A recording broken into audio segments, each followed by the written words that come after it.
You just lost your phone signal in a crowded room, and for a second, panic set in. Your chest tightened. Your eyes searched the crowd. You felt, for one irrational moment, completely alone. That feeling is old. Older than phones. Older than rooms. It is the feeling of losing someone, echoing through a nervous system built 60,000 years ago. But the real answer to where that feeling comes from is far stranger than a glitch in your biology. It starts in a cave. In the 1950s, an archaeologist named Ralph Selecki was digging in the Shanidar cave in northern Iraq. He found Neanderthal skeletons, 9 of them. One, later called Shanidar 4, was surrounded by clusters of ancient pollen. Selecki proposed something radical for the time. He suggested the pollen meant flowers had been placed with the body. A burial, a tribute, deliberate. Not every scientist agreed with him. Some argued the pollen came from burrowing rodents, not mourners. But the debate itself revealed something important. The idea that a Neanderthal might grieve was controversial because grief was thought to be ours alone. Ours, meaning modern humans.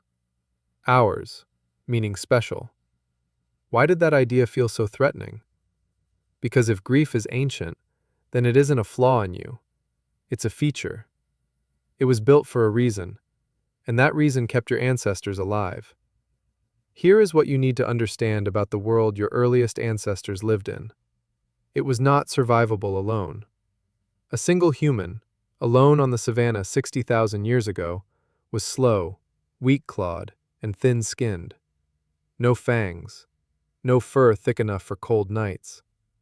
What kept early humans alive was proximity, numbers.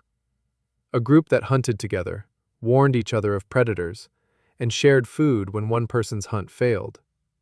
Losing a person from that group wasn't just sad, it was dangerous. Fewer eyes watching the tree line, fewer arms carrying water, fewer bodies to keep you warm through a freezing night. So evolution did something clever. It made losing someone feel like losing a piece of your own survival system. That is what grief actually is, at the biological level. Not sentiment, alarm. The psychologist John Bowlby spent decades studying this. His work in the mid-20th century on attachment theory showed that human infants are wired from birth to seek closeness to a caregiver, and that separation from that caregiver triggers a specific, measurable distress response. Crying, searching, a racing heart. Bowlby argued that this system doesn't switch off in adulthood. It just finds new attachments. A partner, a best friend, a parent later in life when the roles reverse. When one of those bonds breaks permanently, through death, the ancient alarm system fires anyway. It doesn't know the difference between someone stepping into another room and someone leaving forever. It just knows. The bond is gone, and the body registers that as danger. Your grief is not proof that something in you broke.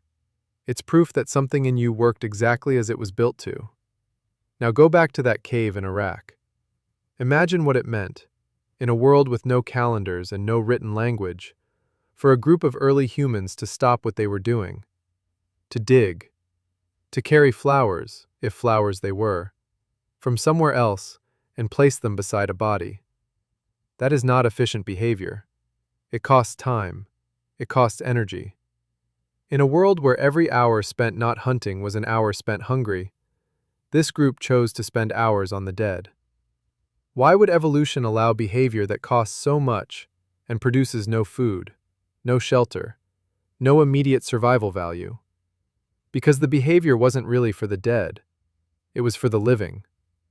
A later discovery, at Kafse Cave in what is now Israel, uncovered human burials dating back roughly 100,000 years, some accompanied by red ochre and deer antlers placed deliberately near the bodies. Archaeologists studying these sites, including work synthesized by researcher Paul Pettit in his research on Paleolithic mortuary behavior, have argued that these acts of burial mark one of the earliest visible signs of symbolic thought in the human story. Not just survival, meaning-making.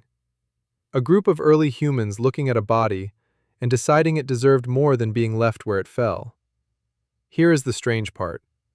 That decision may have done something for the group's own survival, even though it looked like it did nothing at all. Public, shared mourning rituals, whether in ancient burial sites or in a modern funeral, do something specific to a group of surviving humans. They synchronize grief. Instead of every person processing loss alone, in isolated confusion, a ritual gathers the group, names the loss out loud, and lets everyone grieve together, at the same time, in the same place. Modern psychological research on collective mourning has found that shared rituals reduce prolonged, complicated grief responses in individuals, likely because they externalize an internal, isolating experience into something communal and witnessed. In other words, grief shared out loud hurts differently than grief carried alone. Ancient humans may not have known any of this consciously, but the groups who developed some version of ritual around death, who paused, who marked the moment, who stayed close to each other in the aftermath, may have recovered faster, stayed more cohesive, kept hunting, foraging, and caring for children, with fewer fractures in the group's social fabric. Over enough generations, that difference matters. Groups that mourned together may simply have outlasted groups that didn't. Which means the instinct you feel to gather at a funeral, to bring food to a grieving friend, to sit in silence next to someone who just lost a parent because words feel useless, isn't a modern social custom. It's a signal being passed down from people who never wrote a single word, who left no language behind, only bones and pollen and antlers, placed with care in the dark. There's a harder question buried in all of this, though. If ancient humans could feel this deeply about loss, did they understand death the way you do?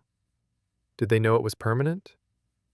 Some researchers think the earliest deliberate burials may not have started as an emotional response at all. They may have started as practical ones, keeping predators away from a body, preventing disease. Only later, as burial became repeated and ritualized, layered with objects and color and posture, did it evolve into something symbolic, a statement. This person mattered. This person is gone. This absence is different from every other absence. If that's true, it means something quietly profound. It means grief, as a felt, symbolic, ritualized experience, is something humans built, slowly, generation by generation, out of a raw survival alarm that once meant nothing more than danger. One body was made, over tens of thousands of years, into meaning. Which brings you back to that moment in the crowded room, your phone signal cutting out, that flash of panic when you couldn't reach someone. You already know, rationally, that they are fine, probably in another room, probably just out of range. And yet, your body reacted like something ancient was at stake. Because it was. Not the phone call, not that specific person, in that specific moment.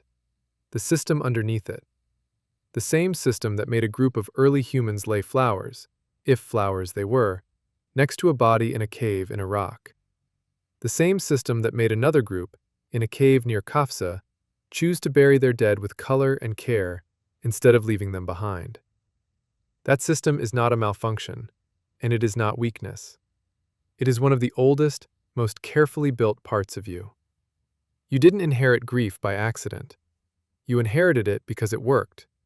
Because the people who felt it, who marked loss, who gathered together instead of drifting apart when someone disappeared, were the ones who survived long enough to pass that feeling down to you. So the next time your chest tightens over someone you can't reach, or the next time you find yourself standing quietly beside someone else's loss, unsure of what to say, know this. You're not glitching. You're not being irrational. You're doing exactly what humans have always done, since before language, since before writing, since before anyone thought to ask why it mattered so much. You're keeping the bond alive, one instinct at a time.